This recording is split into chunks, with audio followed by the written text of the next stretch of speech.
and I know Tim, I know Amanda, I know Paul, obviously, and I don't know who's.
Fast am I, Verena Sarah. Good afternoon, ladies and gentlemen.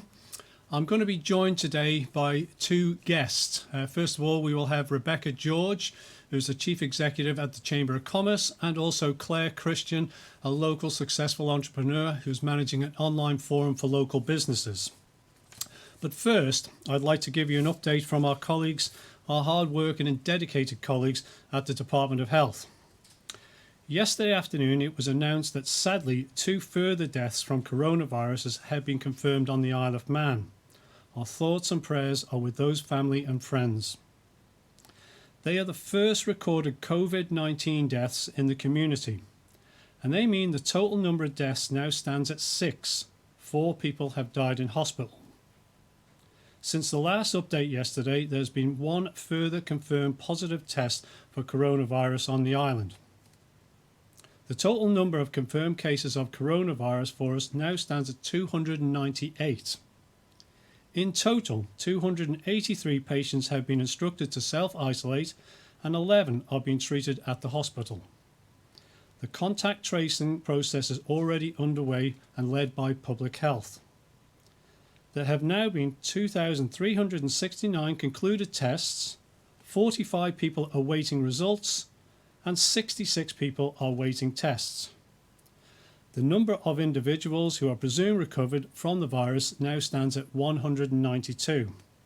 To everyone that's at Noble's Hospital or recovering from home, I wish you a very speedy recovery. Now, I was going back and looking at when this administration started, which seems a very, very long time ago. Some of you will remember the programme for government that we rapidly put together and Tynwald endorsed. And a programme for government is our manifesto of what we said that we would want to achieve in this administration.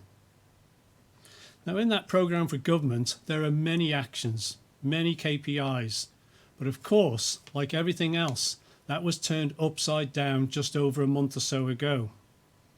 But when you go back and you look at that title, the programme for government, you will see it says, Our Island, a special place to live and work. So, what's happened when we had our world turned upside down? We have focused on that live here on the Isle of Man. Preservation of life, that protection of life, and our entire government forces are behind that. But I want to say to you, the Manx public, thank you. Why? Because you've been understanding. We've had to make some very difficult, tough decisions. You have been cooperative. You've stayed at home. You've exercised social distancing when you go out. And you've been patient whilst we've been living in this restricted period. So, we have seen behavioural change. And I find it quite ironic, really, because on the Isle of Man, we often criticise ourselves for not accepting change. You, the Manx public, have shown you can bust that myth. So I say to you, Jed Demai, well done. But also, think about work. What does that mean? Work is the economy. And the economy generates taxes. And taxes is what government needs to function. And clearly, we need to continue to function through these difficult times. But I want to say to you, the business community, thank you for your understanding, your cooperation, and your patience. And in some cases, I know that is extreme patience. But I want to also say thank you to the 25% of the working population has adapted. They've changed their lifestyles as well, and they're still performing for their businesses and for the Isle of Man. Clearly that means there are 75% of you that are not working. And I understand the distress that you're going through. The schemes that we have set up are now all up and running. And I want to give you a few statistics. The Corona Business Support Scheme has had over 3,000 applications, or inquiries should I say. The applications narrowed down to about 2,400 when we filtered out duplicates and so forth. There's about 1,000 of those have been paid, and therefore there's still just nearly 2,000 more still in process. The Strategic Capacity Scheme has had 71 applications. 48 are already processed. Adaptation Scheme, 16 applications, and there are 3 processed. The Bank Loan Guarantee has had 33 applications and 9 have been sanctioned. The MIRA has had about 2,000 applications and 350 have been paid, and that was only set up on the 6th.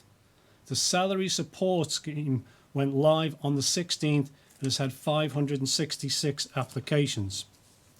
At this point, I would like you to hear from our 2 guests who have a different perspective and really the front line of where businesses are and where they're feeling. At this point, I'd like to introduce Rebecca George, who's the Chief Executive from the Chamber of Commerce, who has over 400 members, and they've been running a business tracker that has been very helpful to understand what this impact is on an ongoing basis. So if I can ask you, Rebecca, to maybe address the Manx public. Thank you very much, Minister. Since the pandemic hit the island, the Chamber of Commerce has been working tirelessly to offer support to our members in the wider business community. As the island's largest business network and a key conduit between local business and the government, we are in a unique and privileged position to channel the views of our members and the wider business community direct to the relevant departments within government. We have a strong and open relationship with government, and in these unprecedented times, it demonstrates the true benefit of our relationship by listening to each other. Over the past weeks, we've worked very closely with the Department for Enterprise to ensure that we are filtering as much useful information as we can to assist in the shaping of the financial support that is very much needed to assist the island's businesses, large and small. 3 weeks ago, we released our first business impact tracker, which is serving as a barometer of businesses' response to the government's financial measures. It is helping us to understand the short and mid-term impact the current situation is having, and is giving us a valuable insight into changes to working practices over the next few months. It will also track how quickly any new government measures that are introduced are addressing the impact of this crisis on the local economy. The first two trackers have been seeing contributions from over 400 local businesses. Each of them have given us vital insight into areas, including sectors that are affected, cash flow, retention of employees, and timescale of impact. The results of the first two trackers can be seen on our website. Another key area of support we are launching in the coming week is our business advisory service. We've mobilised the service onto a highly sophisticated and user-friendly online platform to help those who require much needed assistance during this time. It utilises our 450 strong membership, and it gives businesses access to some of the island's most successful and experienced business people who have skills and expertise in areas including, but not limited to, tax, accountancy, HR, marketing, legal, entrepreneurial thinking, even health and well-being, or just offering general moral support. If you can't find what you're looking for, generally we'll do our very best to find you an expert that can help. It's a free of charge service open to all businesses, whether or not they're chamber members, for anyone that needs help right now. But it's also going to help businesses emerge stronger from the current situation by supporting their recovery and growth. Finally, I'd like to finish by reassuring all local businesses from startup to large corporates that we're here for you. We are doing everything we can to ensure you are supported, so please reach out if you need help. This situation will continue to test businesses from some time to come, and we need to build resilience. Over the past few weeks, I've seen some amazing stories of local businesses pulling together to share ideas and knowledge to help each other through this crisis, and this embodies everything that the Chamber of Commerce represents. One of whom you'll be hearing from next, Claire Christian of Christian Couture, has been a shining light in terms of helping retailers, those who are self-employed, tradespeople, navigate their way through the various financial packages to ensure they have a voice into Chamber and government. We also have companies in the manufacturing sector who are helping with direct support for nobles via 3D printing and the procurement of other materials. We are lucky enough to live on this beautiful island where the community has come together to support each other through this difficult time. And that can be said for the business community as well. As the Minister has just mentioned, our island is a special place to live and work.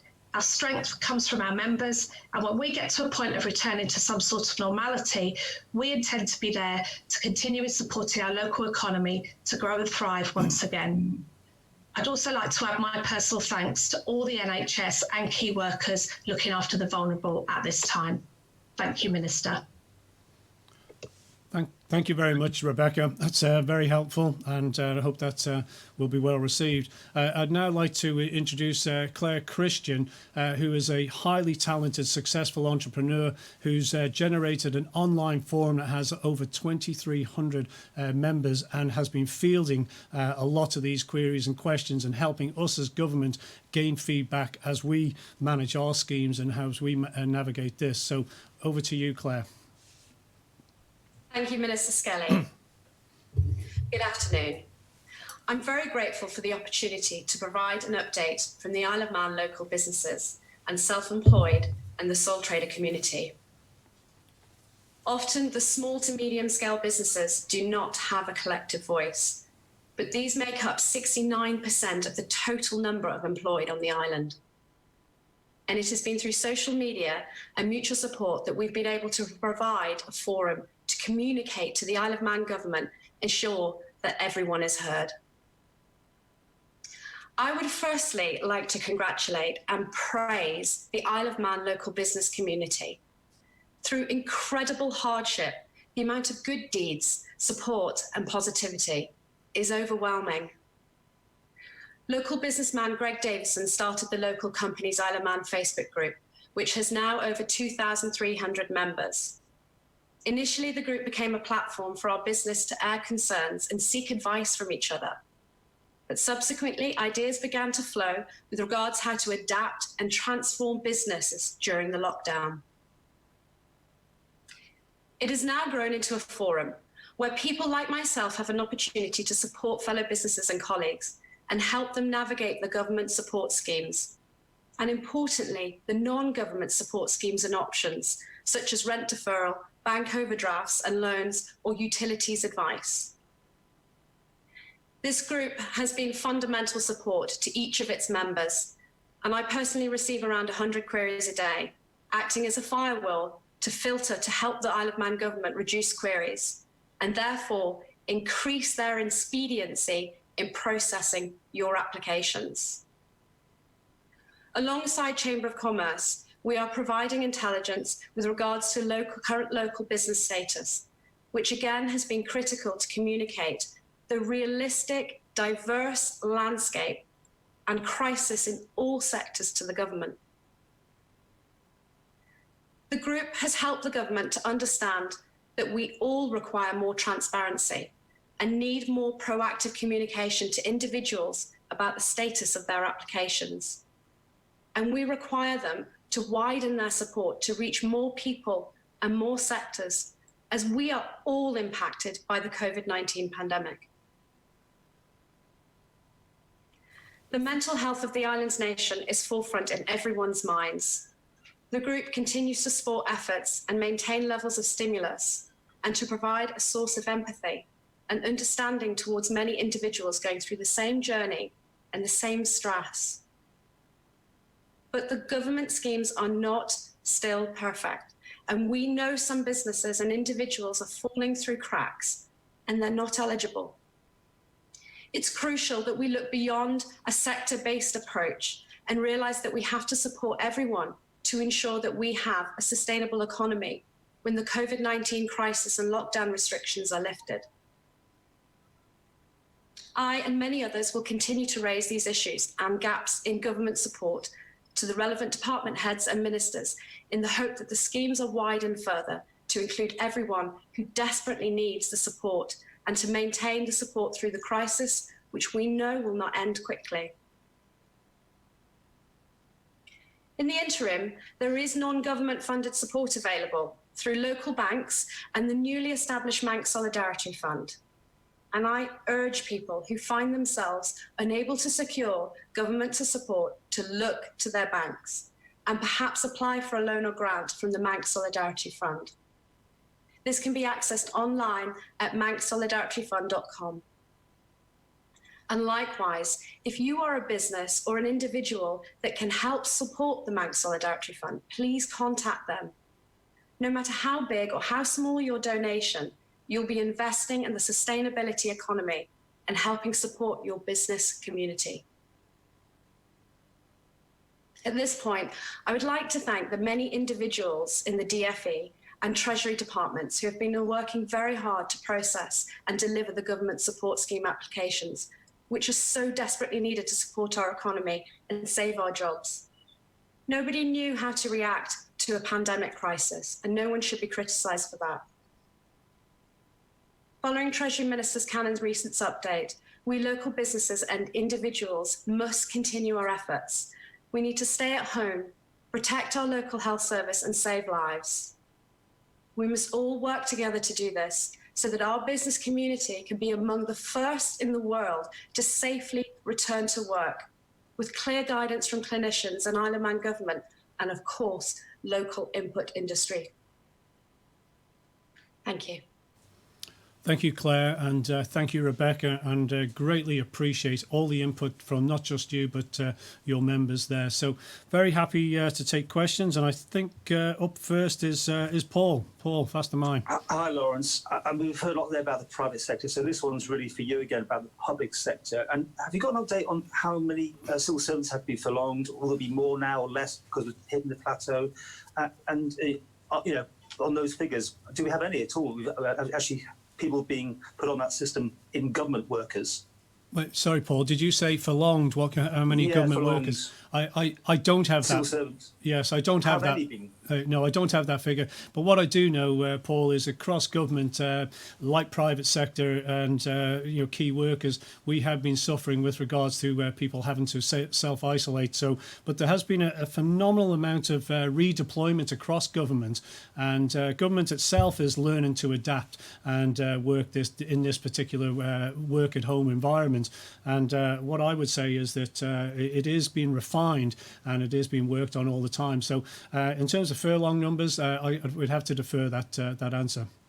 Do you have something? I mean, is there any? I mean, I've never heard any figures. I've asked this question a few times over the weeks now, so I was just wondering. Right. I don't personally, Paul, but take it on board, and we'll definitely come back to you. Okay. Did you have another question? Yeah, I mean, this is again really for you. It's about the potential that people go back to work. I've heard a lot of people, I'm sure everyone else has, that they're a bit worried it's sector by sector rather than job by job. If they've got safety with how they can work, rather than just saying it's construction period. Can you give us any more on that? How people should feel safe when they're told they can go back to work? Yes. Well, what I would say there, Paul, is that we've had a cross-government task force looking at this particular issue. We know, and I know there's been this construction, horticulture, has been a lot of commentary around that. And we, as an island, we decided to actually prevent that work on an ongoing basis, and rather than continue with it as the UK did, and it allowed us an opportunity to really understand the data that we're collecting every day. And this is what's really very important in this, because as we test and to a very high ratio and trace, we get to understand exactly where we're going and what the data is doing with regard to that all important curve. Are we managing it? Are we containing it? Are we suppressing this virus? So clearly that's played a very, very significant role. So what we do know is elsewhere those industries can perform quite well, but we are only going to do anything in this particular space with two things. Number one, with the support of our clinical management team, and secondly, with very, very strict guidelines, because we recognise how fragile this would be. We don't want to have any sort of a double bounce, so we very much have that in mind. So we will wait till Chief Minister makes an announcement on Tuesday, when we will have even more data and available before making any sort of firm announcement. All right, so we'll get the announcement on Tuesday. That's news. Okay, thank you. Yes. Okay, Paul, fast am I. Sam, next. Good afternoon, Mr. Skelly. I just want to start off by going to Mrs. Christian there. You said about we must look beyond the sector-based approach. Can I just check what exactly it is you mean by that? Hi there, Sam. Yes. So basically, at the moment, the scheme, this government support scheme for the grant, has a sector approach, as you know, and there are some people that are falling through the cracks there. For example, there could be mobile dog groomers or mobile hairdressers that don't have premises, so they're not being reached because they have a sort of unique way of reaching their customers. So that could be one example. Sam, if I may, just adding to that, yeah, we're picking that up too, and this is the benefit of Claire and Rebecca and the Chamber of Commerce, is the feedback that we're getting to understand if we need to make changes to our schemes. But what's happened is, and we talk about this in the past, don't we, how diverse our economy is. 24 different business sectors, but there's subsectors within sectors, and what's happening is with this virus and the impact of it, it's becoming wider than we initially thought. So this feedback has been really important and very vital in understanding and how do we get the appropriate support out there. But it's a good question, Sam. Thank you. Did you have another question, Sam? Yeah, just as a second one then, we have, to sort of go back onto being a sector, unfortunately, the tourism sector realistically is going to have a very difficult year, possibly may require support longer than other sectors.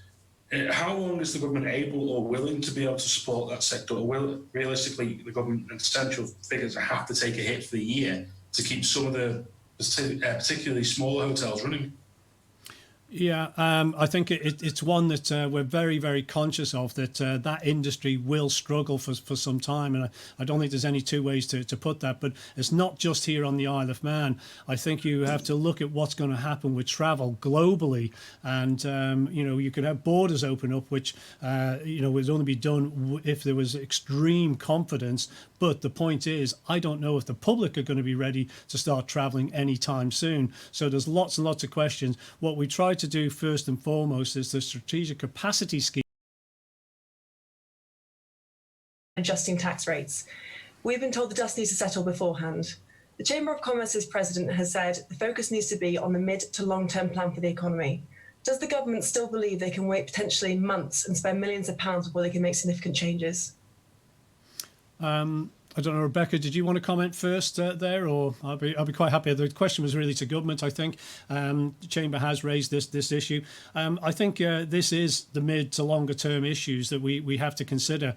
And what we're trying to do here is try and address these first and foremost, the life preservation, the protection of life first and foremost, and then the economic aspects, which is what we're introducing here at this particular point in the balance of debate. So we will have to consider all options as we go forward. Treasury Minister, I think, highlighted just on Friday that he's looking at a revised budget. Clearly, that would need to come forward sooner than it would in a normal government cycle, and I think he's aiming for that in July. But that would be when we understand the impact, and therefore, when you understand the impact, and this gets back to data, and I would like to think that this government has been very good in trying to have evidence-based decisions with their policies. So when we're more armed with that data, we can understand what changes and introduce new policies that we need to bring into place. But thank you very much for that question, now. Just to clarify on that, though, is 3 months not too long to wait when we're spending so much money as a government? Well, no, I think what was set by was sufficient funds to last us 3 months should we have a sustained lockdown period. So we knew that this impact would be very severe, but we had to put something there in the very, very early stages. Bear in mind that we had to move legislation as well through Timble and keep all our political members informed and understand of what our thinking is. But clearly that changes and has done, continues to change. Rebecca, I think you wanted to come in from the Chamber of Commerce perspective. Yes, thank you, Minister. Thanks for the question, Amanda. I just wanted to jump in on this to, clarify the importance of Chamber's role in all this going forward. Obviously, many sectors and many businesses were impacted by this crisis, overnight, and lost their revenues, almost immediately. And, that's where the likes of the local company forum has been amazing in assisting, that initial immediate help that businesses require. What we're doing at Chamber now is trying to look at the mid to long-term effects this is going to have on the economy. This is not going to go away overnight. Even when we get back to some sort of normality, as the minister has said, the borders won't be open, the rest of the world won't be open, and this will have a global impact on the economy. Many businesses on the island, as we all know, are in the financial sector, e-gaming. All of these sectors may not be affected now, but they will be affected in the coming months and even, in a year's time. So that's why, the business barometer impact trackers that we're doing are so important. And we're going to continue to adapt those and send them out to business community ongoing, because we need to understand what sectors are being affected and when.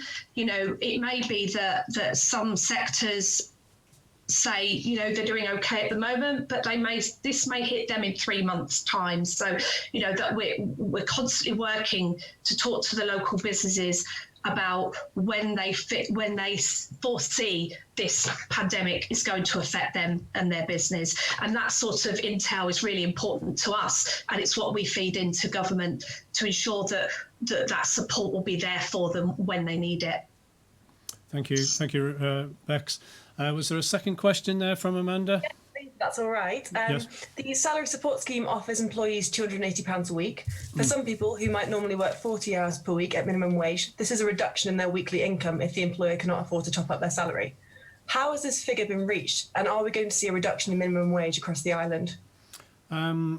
Well, that's an interesting question, and behind any review of the minimum wage, first and foremost, there is a fair amount of research and analysis done before the independent committee comes to government and makes a recommendation. So that will kick off at some stage, but clearly that would be suspended at the moment. But I believe that figure, if I remember correctly, was based on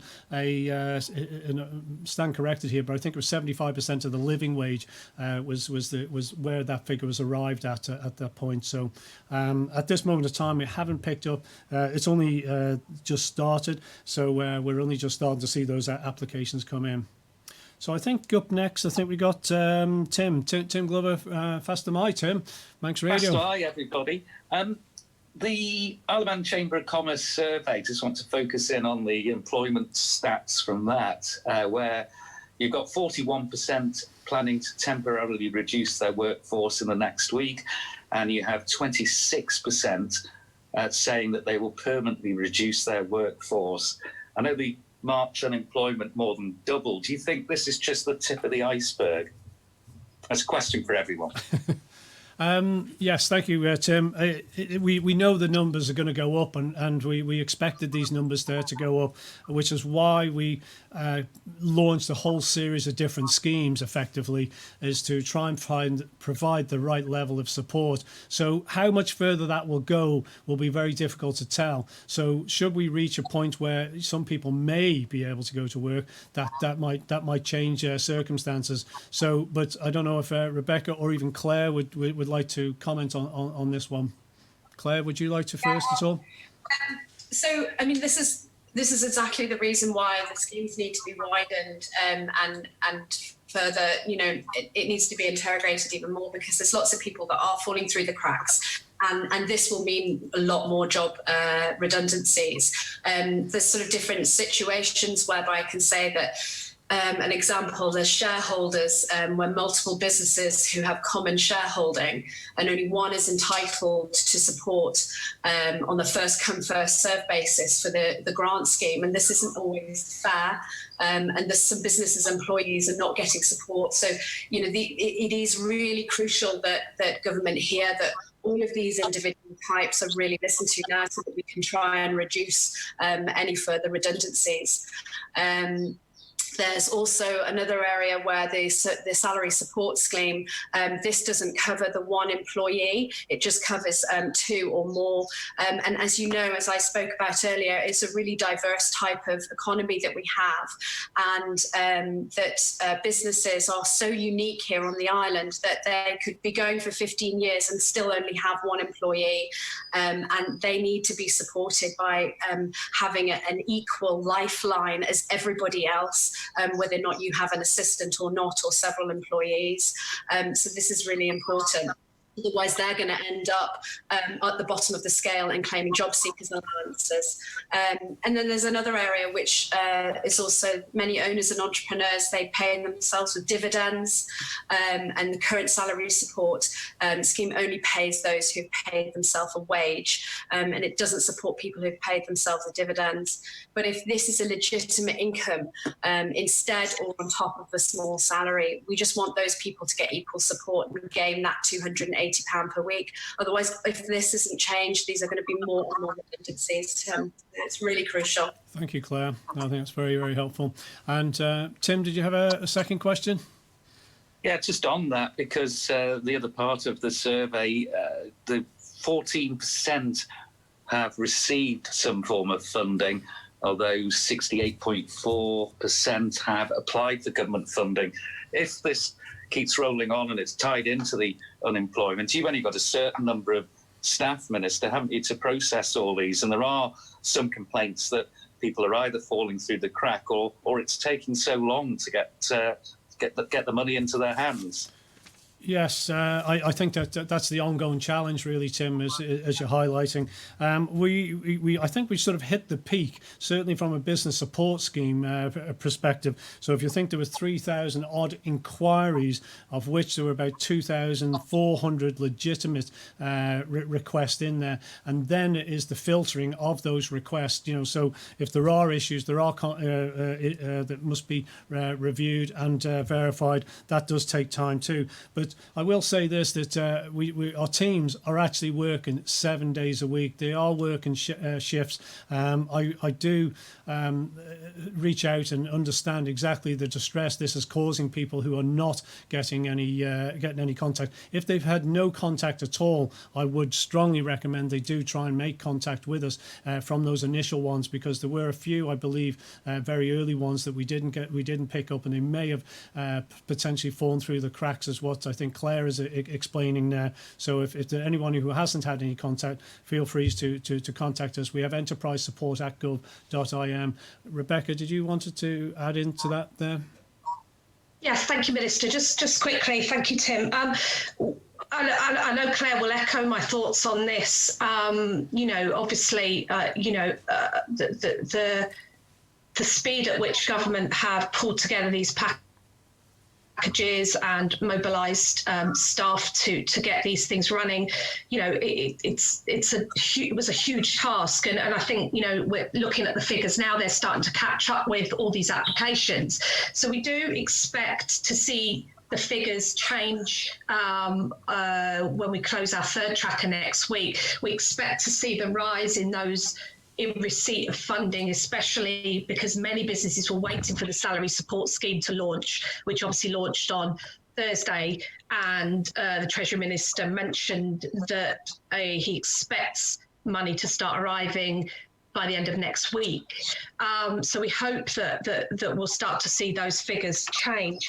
One area that we were and continue to be concerned around, and I think Claire will echo this, is that in terms of furloughing employees, we are concerned that businesses are making decisions now because they can't get the support quick enough. They can't get the financial support. They can't wait any longer and are having to make decisions on either business closures or laying off employees. And we just hope that businesses can hang on as long as they can while they're waiting for further financial support. Well, it was just the other part of the survey, because it all ties in, isn't it? It's the number of businesses that and the levels of cash reserves that those businesses have. It's going to be crucial, isn't it? Especially while they're waiting for these schemes to really kick in. Yes, I think you're right, absolutely. I think, Claire, you wanted to add a point on there, did you, Claire? Yeah, Tim, that's actually a really, really good point, because actually we were struggling as an economy before this even hit. And so people didn't have a lot of cash reserves. And so now, we're asking them to dip into that. And actually, it's not necessarily there. So we do understand the difficulties of setting these schemes up at the speed that they have. And they bottlenecked, and probably, as Mr. Skelly has said, that they have, they're over the peak now. But it's really getting cash to those people, and it's just getting food on their table, making sure that people can survive this, and making sure that we can all come out the other end and have some sort of economy. So the pressure is on, and it still is on government to get the funding, do it quickly, communicate better, because actually a lot of the anxiousness is is when you put your application form in to receiving money, there's a whole window there for communication, just simple checkpoints. It's gone to DFE, it's gone to Treasury, it's now gone to payment. And that sort of thing could really help each individual in each business. And we're really, really hoping that the government can try, as now they're getting used to these schemes and more people are being drafted in, they can really start to increase that transparency. Excuse me, not used to talking so much. To Rob next, Rob from 3FM. Good afternoon, Minister. I just wanted to touch on for the first question the feedback that Rebecca and Claire have given there. I know Claire mentioned that there is a call on the online forums, for example, for a bit more transparency and proactive communication. And as she's mentioned again a couple of times, a couple of businesses falling through the cracks. You mentioned after that this feedback is valuable because it could assist in any further changes that might need to be made. What plans do you have to make any further changes to plug that gap so that these businesses that may be missing out will have the support in the future? Right.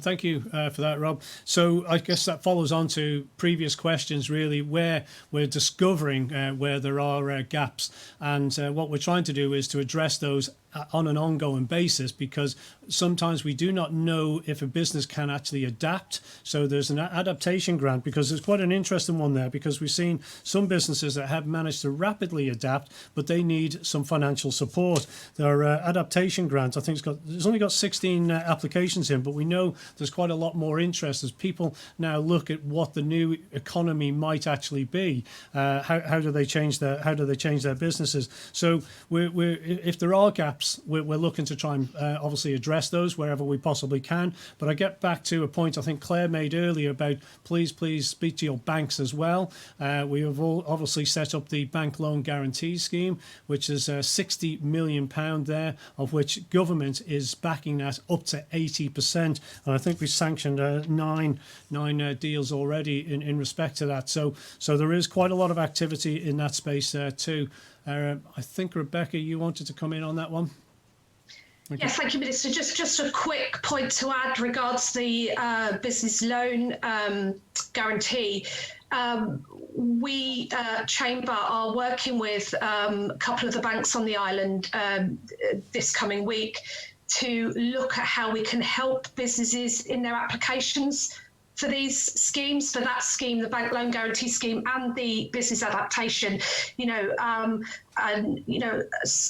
Some of these businesses would like to access this financial support, but may struggle in pulling together the structure around the application and the financials that they need to provide. So through the Business Advisory Service, we've got some phenomenal mentors and advisors in the business community that can help businesses with their applications. So we're chatting to the banks now to talk about what they want to see from these businesses to help them in their applications. So hopefully that can help people get their applications through and get access to the funding quickly. Thank you, Bex. Rob, did you have a second question? Yes, please, for either Rebecca or Claire. And I know this is looking a little bit further into the future, I guess, but I imagine it's a topic that has come up to an extent. There will come a time where businesses in different sectors are phased back in, whenever that may be. From what you're hearing from Rebecca with Chamber members and Claire with those businesses you spoke to online, have they mentioned any significant changes they may have to make in the long term, even when we are allowed to go back to work on a regular basis? Shall I go first? Hi, thanks, Rob. I think Claire possibly has heard more from the smaller local retailers. I know that they've adapted their businesses so quick. If you look at a lot of the restaurants, obviously have adapted their businesses to takeaway services. Many businesses have had to look at ways to adapt what they're doing, change their model. We're not seeing it from a Chamber perspective from the larger corporates at the moment. I think, one area we have seen is how amazingly businesses have adapted to working from home. Some of the larger corporates on the island who have 300, 400, 500 employees, now significantly reduced the number of employees they actually have on the premises to sort of 2 or 3. The rest of the workforce are working from home and doing that well. How long that is sustainable for, we don't really know. It's not ideal, but it's phenomenal to see how businesses have adapted their working practices. I think Claire wants to jump in as well. Go ahead, Claire. Thank you, Rob. It's a great question. So I think probably one of the biggest trends that I'm seeing on the ground is that this is huge. Everybody wants to shop local, and they really want to support each other no matter what the product is, and they're starting to think, we don't want to buy on internet shopping. We want to get everything sourced locally. We want it made here. We want it produced here, and that's because we've realised how fragile our economy is. And I think that's a really great thing for the island, and it's hugely supporting each other's business. I mean, I've been through literally curves and waves as a businesswoman where people have been so ultimately generous and supported me, and it's really, really amazing. How I will personally develop, of course, social distancing is going to be one of the key things that we're going to have to look at while that remains in place. And I think that as businesses, we're all just trying to speak to each other and learn from each other how we can do that. And we're looking to actually supermarkets, how they're performing right now, and we're looking to basically any kind of store that's open, and we're going to try and emulate that as the sectors start to reopen again. But really the most important factor is we want to stay healthy, and we don't want another curve back up. So we've got to really, really make sure that whatever we do is completely set within the government guidelines and rules, so that we ensure that we can perform and start building our economy again. There's certainly another focus about diversification. I think a lot of people are going to be nervous about returning into a store, perhaps to look round, and what implications that means, or perhaps going to a cafe if they reopen, or when they do reopen, I should say, in the shorter term or longer term. So there is going to be a lot of retraining, and a lot of us are going to have to judge where we want to go and what we want to do.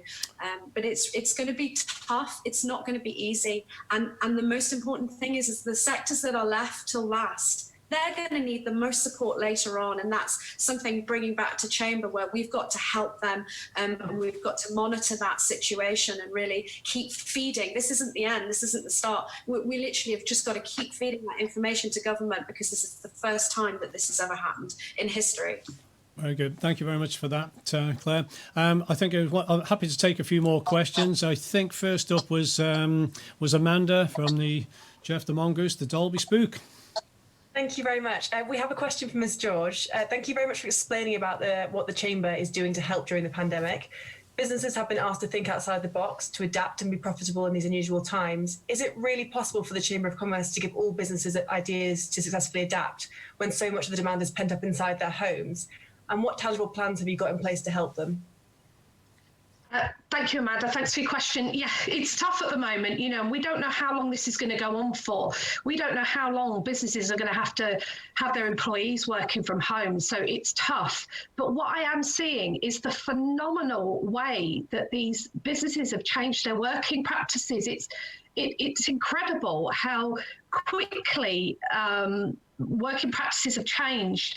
And I think no one will ever be the same after this. No business will ever run in the same way. I think there's so much to learn from this current situation in terms of how people work, how people have adapted, how businesses have adapted.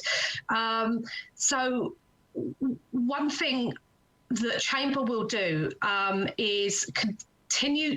What we like to do at Chamber is ask our members to work with each other, and that's one of the strongest things we can do as a Chamber of Commerce is businesses helping other businesses, and that's what the local companies group is doing with Claire. It's about looking at what one company is doing and how we can share that with other businesses, and a lot of what we're doing at the Chamber through the Business Advisory Service encompasses all of that. You know, it's looking at companies like PwC, KPMG, who have mobilised amazing support services. We're sharing that through our network and saying to other businesses, help is there if you need it. It's all free. There's some phenomenal business brains on this island that can help, who are willing to assist and help free of charge, just to get everybody through this situation. But we saw this before the pandemic hit. We always, you know, some of the businesses we have on this island are phenomenal at helping each other. And, you know, the help is there. It's 100% there, and people are willing to help. So, you know, that's where the strength of the Chamber comes from, and will continue to do so, you know, when we get back to some sort of normality. Thank you, Bex. Great. Tim, I think you had another question. Yeah, it's been partly answered already, but the figures health-wise, if my maths is correct, which isn't necessarily the case, we've got 100 active cases at the moment, 11 in hospital, 37 we know in a cluster at a care home. So we've got 52 others. We have got a lesson in history. We've got the Spanish flu outbreak over 100 years ago, where the biggest amount of casualty came in a second wave because social distancing was relaxed. So how conscious are we of learning that and taking lessons from history? Yeah, I think a very good question, and that is always been the fear, is what the double bounce might occur. So it comes down to us here on the Isle of Man, and as I highlighted earlier, I'm so impressed with regards to the general public and particularly the business community, how they've managed to adapt to this new environment. And this new environment has required tremendous discipline, and we managed to do it very quickly. But I think it's because we've made decisions, decisive decisions, which have been difficult decisions, and they've definitely caused a number of issues. But they have been for the benefit, the health and security of our island, and people have quickly recognised that. So subsequently, I think we've seen this social behaviour change happen a lot earlier here in the Isle of Man, perhaps than it did elsewhere. So we would hope that would continue. But I will say this, that as a government, we're very much behind our health team. They are obviously who we go to first and foremost before we consider making any changes around the economy whatsoever. And we would put very strict guidelines in place, and if they're not adhered to, you will see those guidelines come back. So we're very stringent. We'll be very stringent with any of those measures. Thanks for that, Tim. Sam. Thank you. It was just the way realistically it seems to be with health. We're looking towards the MGP having to be cancelled. When are we likely to see a decision being announced on that? And secondly, as a sort of thing, we recently saw the virtual Grand National being run on ITV, and it's been suggested online that we could do a similar thing with the TT, particularly in terms of like a Legends race. Do we have any progress on that? And could we indeed see that coming to our screens somewhere? Thanks for that, Sam. Good question. I know it's bobbed up before. I know my colleague Rob Collister is bringing that up with our motorsport team. Tim asked the question, I think, last week with regards to the Grand Prix and the Classic as well. And what I said that then would be that we would be no later than early May. We'll be making that decision. So there's a number of reasons for that, but we will make an early decision on that no later than early May. But thanks for that question. I guess I should give Paul and Rob, did you want a second bite at all? Okay. Yeah, go ahead, Paul. If you don't mind. About the 75% of living wages. Obviously, it depends on your circumstance. I mean, a single parent, a single person, or cohabitating. So, I mean, it can be massively under-supported, that scheme, can't it, depending on what people's living wages in their own circumstances. Yeah. Great question, because it's all around living wage. I should probably get my colleague, Minister Thomas, here to talk about the living wage, because it always gets convoluted, that one, because mixed up with the minimum wage. But the living wage is about a number of different circumstances taken into consideration. So what we had to do is take, I believe, was the medium level in respect to that. So at this moment in time, I haven't heard too much kickback on that, but do bear in mind some of the wage support schemes have only just gone out. So we hope they will be a good uptake, a healthy uptake, and they will meet the fiscal requirements that the general public have. Rob, did you have a last question at all? You want to have a... Yes, I did. This is quite a general one. This might take a moment to explain if you'll allow me to do so. With obviously the unemployment rising because of the pandemic, I'm just wondering, is there the possibility in your mind, and I know there'll be many factors to consider with something like this, if there are people out of work, to train them appropriately and bring them into other key sectors that are still running, because you may have something there that, it allows someone to have an income to get back into work in a field temporarily or permanently, and also it adds more key personnel to these areas to keep the island operating.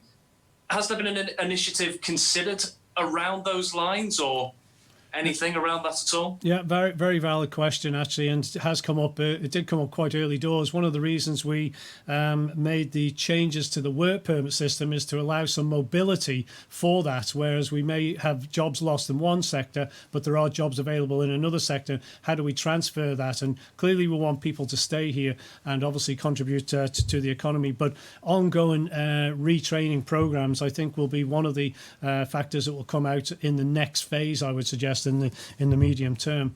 So can I just thank everyone for their questions. Really appreciate it. Some really interesting questions. I want to make a special thank you to Rebecca and also to Claire for your contributions, which it was very helpful to understand the business take on what's actually happening here. And if I can just finish with a number of shout outs, please. The first shout out goes to Sam Skinner. She was on annual leave from a role within the Western Community Support Team, but was called back there as there was a need due to staff shortages, something going on all over the island, and she's helping the elderly and vulnerable. Well done, Sam. Another one of Howard's heroes goes to the students of St Ninian's High School Special Unit, who made a card this week for Captain Tom Moore, the famous Tom Moore, who raised an amazing amount of money for the NHS and celebrates his 100th birthday on the 30th of April. The card has been posted to him, and I just want to say well done to everyone involved with this special project. And finally, two food-related Howard's heroes, the Cupcakery in Castletown, who delivered some cakes to the team at Southlands, and also to Michael Murphy of La Experience in Douglas, who provided the police with his world-famous French onion soup. Delicious it is too. I know the constabulary was much appreciative of this very, very kind gesture. And I did have one additional one here. It's a happy birthday. So, La Ruggie Sunny Dirt to Sharon Reid, who's a senior infection nurse at Nobles, and she has been working tirelessly and is actually working today. So happy birthday to you, Sharon. And this is from all your team, and I want to wish you all the very best, and thank you very much for your commitment. So I'll just finish you with Manon Sonderbrak, Isle of Man forever. Tani Sushti, stay safe. Gurmayad.